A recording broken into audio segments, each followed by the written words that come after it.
အားလုံးပဲမင်္ဂလာပါကျွန်တော်ဒီနေ့ဆွေးနွေးတဲ့အကြောင်းကတော့ဆေးတွေအကြောင်းပဲဖြစ်ပါတယ်ဆိုတော့ pharmacokinetics ဆိုတာဘာလဲပေါ့ pharmacokinetics ဆိုတာဒီဆေးကိုခန္ဓာကိုယ်ကဘယ်လိုမျိုးလုပ်လိုက်လဲပေါ့ကျွန်တော်တို့ကဆေးတစ်ခုတောက်လိုက်တော့ဥပမာအဖြစ် ibuprofen တစ်လုံးတောက်လိုက်တယ်ဆိုရင်ဒီဆေးကိုအစာအိမ်နေဥရီကစုပ်လိုက်မယ်စုပ်ပြီးတော့ဒီဆေးကခဏကြာသွေးထဲရောက်သွားမယ်သွေးထဲရောက်သွားပြီးသွေးထဲကနေဆင်းသွားလာပြီးဒီဆေးကိုအသေးကနေပြီးတော့ခြေဖြတ်လိုက်မယ်ပြီးလို့ရှင်ကျန်တဲ့အပိုင်းစားတွေကိုဒီဆေးရဲ့အပိုင်းစားတွေကိုကျွန်တော်တို့ကြောက်ကပ်ကနေပြီးတော့စွန့်ထုတ်လိုက်မယ်ဆေးရနေစဉ်ဒါက pharmacokinetics ပေါ့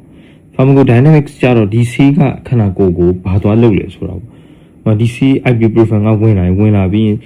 သူဒီ mechanism အရဆိုတော့ COX enzyme ကိုသွားတာတော့ prostaglandin ထွက်တာနေသွားတယ် prostaglandin နေသွားတော့ pain တွေ inflammation တွေတက်တာသွားတယ်ကျွန်တော်နားတာတွေရောင်တာတွေတက်တာသွားတယ်အဲ့တော့ pharmacodynamics မှာအဲ့လိုမျိုးပေါ့သူက receptor ကို activate လုပ်တာလားဘာတစ်ခု inhibit သွားလုပ်တာလဲ blood pressure ကိုကျစေတာလား pain ကိုတက်တာစေတာလား bacteria တွေကိုတည်စေတာလားပေါ့သူကခန္ဓာကိုယ်ကိုသွားပြီးဆေးကဘာလုပ်လဲဆိုတော့ pharmacodynamics ပေါ့နော်ဥပမာအားဖြင့်ဆိုရင် ibuprofen ထားပါတော့ 400mg တောက်လိုက်တယ်တောက်လိုက်လို့6နိုင်လောက်ကြာတဲ့အခါမှာသူရဲ့ concentration က ibuprofen concentration ကလျော့သွားဒါဆိုရင်ဒါက pharmacokinetics ပေါ့ pharmacodynamics ကဘာလဲဆိုတော့ကိုတောက်လိုက်တဲ့အတွက်ကိုနာတက်တာပါဒါ pharmacodynamics ပေါ့ပြီး posology ပေါ့နော် drug posology ဆိုတာ drugs ကိုဆေးတွေကိုကျွန်တော်တို့လူတွေကိုဘယ်လိုပေးမလဲပေါ့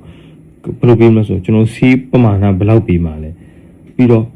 ဘယ်နှကြိမ်ဘယ်လောက်ခြားပေးမှာလဲမနေ့တစ်ခါညတစ်ခါလားတနေ့တစ်ခါလားတစ်ပတ်တစ်ခါလားပြီးတော့ဘယ်လိုလမ်းကြောင်းနဲ့ပေးမှာလဲပါဇက်ကလားရှူအားမှာလားဆိုအိုရီယာထည့်မှာလားသွေးကြောတွေကသွင်းမှာလားပြီးတော့ဘယ်လောက်ကြာပေးမှာလဲတစ်ပတ်လားတစ်လလားတစ်နှစ်လား10နှစ်လားဒါလည်း posology ဖြစ်ပါတယ်ဒီ posology ဆေးတစ်ခုကိုလူတယောက်ကိုပြီးတော့မှစဉ်းစားမယ့်ချက်တွေအများကြီးသူ့ရဲ့အသက်သူ့ရဲ့ခန္ဓာကိုယ်အလေးချိန်သူ့ရဲ့ယောက်ျားလားမိန်းမလားသူကြောက်ကကောင်းလားအသေးကောင်းလားသူ့မှာဘာယောဂတွေရှိတယ်ပြီးလို့ရှိရင် drug interaction ဆိုတာဆေးတွေကတစ်ခုနဲ့တစ်ခုဘယ်လို interact လုပ်လဲဒီဆေးခန္ဓာကိုယ်ဘယ်လို interact လုပ်လဲဒီ drug interaction တော့ပြောရရင်အများကြီးပဲဒါကျွန်တော်တို့နောက်ထပ်ဗီဒီယိုတစ်ခုသီးသန့်နဲ့လာမယ်ပေါ့နော်ပြီးလို့ရှိရင်ကျွန်တော်တို့ဘယ် route နဲ့ပြီးမှလဲပေါ့အဲ့ဒါတွေက posology တွေမှာပါတယ်ဥပမာအားဖြင့်ဆိုဗျာလူတစ်ယောက်ကလူကြီးတစ်ယောက် paracetamol ကိုဘယ်လောက်ပေးမလဲ900 mg ကိုငါဘယ်နိုင်ချပေးမှာလဲ6နိုင်ချပေးမှာလဲ8နိုင်ချပေးမှာလဲဒါတွေကတော့ posology ဖြစ်ပါတယ်နောက်တစ်ခုကတော့အခုဒီဆေးပေးရတဲ့ပတ်သက်လို့ dose တွေရှိတယ် dose တွေကဘယ်လိုမျိုးလေးလဲပေါ့therapeutic dose ကဘာလဲ therapeutic dose ဆိုတာဒီဆေးကဒီလူနာတွေမှာကျွန်တော်တို့ကုသရေးမှာသုံးတဲ့ dose ပေါ့ဒီလူနာဒီနာနေတာတက်တာအောင်ကျွန်တော်တို့ paracetamol ဘယ်လောက်ပေးမလဲ ibuprofen ဘယ်လောက်ပေးမလဲသူတက်တာအောင်ဒါ therapeutic dose toxic dose ဆိုတာဘာလဲဆိုတော့ဒီလူကိုအဆိပ်ဖြစ်စေနိုင်လောက်တဲ့အန္တရာယ်ဖြစ်စေနိုင်လောက်တဲ့ dose toxic dose ပေါ့paracetamol ကိုမိတ်ဆွေက900 mg တနေ့4လုံးတောင်းနေတယ်3လုံးတောင်းလို့ဆိုဒါ therapeutic dose ပဲဒီထက်များလာတဲ့ဒုက္ခရောက်တော့မှဆို toxic dose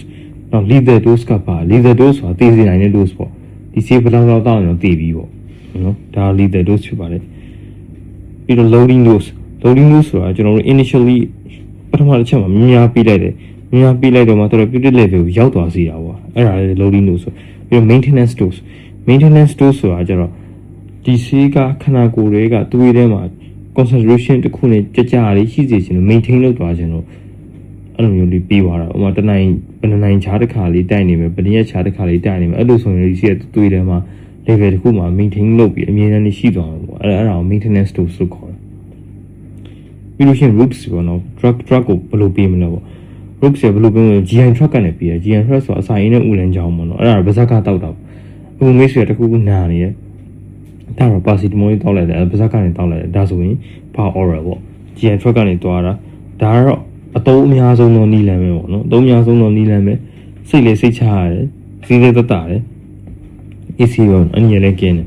နောက်တစ်ခုတော့ sublingual ရှာအောက်တွေထည့်တာပေါ့ဒါကတော့ဗဇက်နဲ့ထည့်တာဆိုရင်မြုပ်ချလိုက်လို့မရဘူးတောက်လိုက်လို့မရဘူးရှာအောက်မှာငုံတာရတယ်ဥပမာအားဖြင့်ဆို nitroglycerin လိုမျိုးဆေးမျိုးပေါ့နှလုံးသွေးကြောကျင်းလို့နှလုံးအောက်ရင်မဲ့အောက်တဲ့နေရာမှာသုံးတဲ့ဆေးမျိုးဒီဆေးဆိုတောက်လိုက်လို့မဖြစ်ဘူးတောက်လိုက်လို့ရှိရင်ဒီအစာရင်းနဲ့ဥလန်းညောင်းဆုပ်ပြီးသွေးရောက်ပြီး liver စီရောက်သွားရင် liver ရဲ့ခြေဖြတ်လိုက်အကုန်လုံးပြီးသွားပြီဘာမှမကျန်တော့ဘူးအဲကြောင့်ရှာအောင်မှာပဲငုံတာပြီးတော့မှသူ့သွေးကြောလေးတွေဆင်ဆုပ်ယူပြီးတော့သူ့ရောက်လာလိမ့်မယ်ပြီးတော့ rectal ပေါ့နော် parectal ဆိုတော့စအိုရီကနေထည့်တာ ဒါကတော့ suppository တွေပါထည့်ကြတယ်ဒါပေမဲ့ဆို Oreo ထည့်ရမယ်ဆိုလို့ suppository တခုလည်းရှိရတော့မဟုတ်ဘူးเนาะတချို့ဆိုရင် tablet တွေလည်းထည့်တယ်ပေါ့တချို့တော့အချင်းတွေမှာထည့်တယ်ဆေးအရည်တွေလည်းထည့်တာမျိုးတွေရှိအောင်เนาะဒါပေမဲ့ suppository တော့ထည့်တာများတယ်ဒုံးကြီးပေါ့เนาะညီမတို့ခွင်ညီမတို့လွယ်ပြောရင်ဒုံးကြီးဆိုတော့သူကတစ်ဖက်ကခြုံပြီးတစ်ဖက်ကအပိတ်တွေဆိုတော့ကျွန်တော်တို့အာဂါသတွေလွတ်တင်တဲ့ဒုံးကြီးတွေလိုမျိုးဖြစ်နေတာဟုတ်ဒုံးကြီးဆိုတာဆေးမဟုတ်ဘူးဆေးကိုဖွဲ့စည်းကြတဲ့ပုံစံတစ်ခုသာဖြစ်တယ်ပေါ့เนาะပြီးတော့ puff vagina ပေါ့ဒါကတော့မိမကိုလည်းထည့်တာပေါ့မိမကိုလည်းဆေးတွေထည့်တယ်ဒါကတော့အမျိုးသမီးတွေမှာသုံးတယ်ပေါ့နော်အမျိုးသမီးမိမကိုနဲ့ပတ်သက်တဲ့ယောဂါတွေပိုးဝင်တာတွေမှာလည်းပိုအသုံးများတာပေါ့နော်ပြီးတော့ intravenous ဒါကတော့သွေးကြောတွေကိုထိုးသွင်းတာတိတိကျကျပြောရရင်သွေးပြန်ကြောတွေကိုထိုးသွင်းတာဘာလို့ဆိုသွေးလွှတ်ကြောတွေကိုထိုးသွင်းတာမဟုတ်ဘူးသွေးလွှတ်ကြောတွေကိုလည်းဘယ်သူမှဆေးကိုသွားထိုးမသွင်းဘူးသွေးပြန်ကြောဆိုတာခန္ဓာကိုယ်ရဲ့အဝေးကနေပြီးတော့ကျွန်တော်တို့ခန္ဓာကိုယ်နှလုံးကြီးကိုပြန်သွားကြတဲ့သွေးကြောတွေသွေးပြန်ကြော